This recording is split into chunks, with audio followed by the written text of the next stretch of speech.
تا همدیگه خود بشناسیم، احترام داشته باشیم و به توانمندی‌هایی که خداوند در وجود ما خلق کرد به نام انسان، مخصوصا به نام انسان. روز دیدیم به مناسبت 126مین سالگرد ملکه ثریا تدبیر شده بود که در این برنامه دوستان زیادی از کشورهای مختلف اروپایی شرکت کرده بودند. هدف این برنامه بررسی کارنامه ملکه ثریا و خصوصا نقش او در بنیانگذاری جنبش زنان در افغانستان. سخن در مورد زن افغانستان. بعضا فکر میکنیم که آیا این تاریخ زنان افغانستان ساخته و یا زنان است که تاریخ افغانستان کبرا نورزایی از امون قریه و ولایتی است که امروز هیبت الله است اولین زن وزیر در تاریخ افغانستان. صالحه اعتمادی را نباید فراموش کنیم، چون هم یک زن مبارز بود. نفیسه مبارز که بدون شک کارنامه هایشان هم تاریخی بود و هم به ما یاد دادن که چگونه زنان میتونن هم بسته و در کنار هم باشن. میشه نمی داشتیم هرگاه رابی بلخی برنامه امروزی مایه بهره باشد.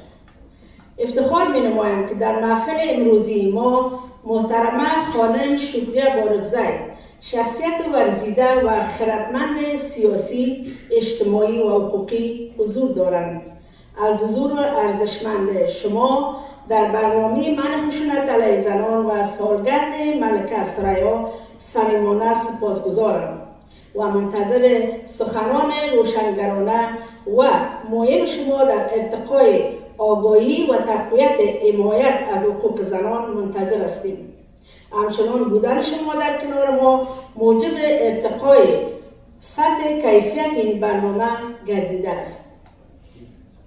همچنان دکتر صاحب رزمندی عزیز رئیس همایش اروپایی و چتر ملی زنان افغانستان و محترم ولی محمد زیارمل رئیس شورای حزب آبادی افغانستان و همچنان آقای حفیظ امزاد حضورشان را خیر مقدم می‌گویم.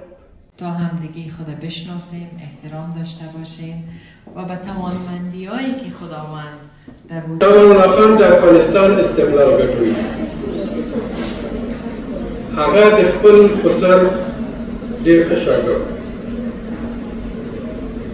هغه وکولی شو چې د افغانستان استقلال د انګریزانو نه په خپله توره او مېړانه د افغانستان د ولس په یو ملتوب او د هغوی په کومک رامنځته ترلاسه کړي.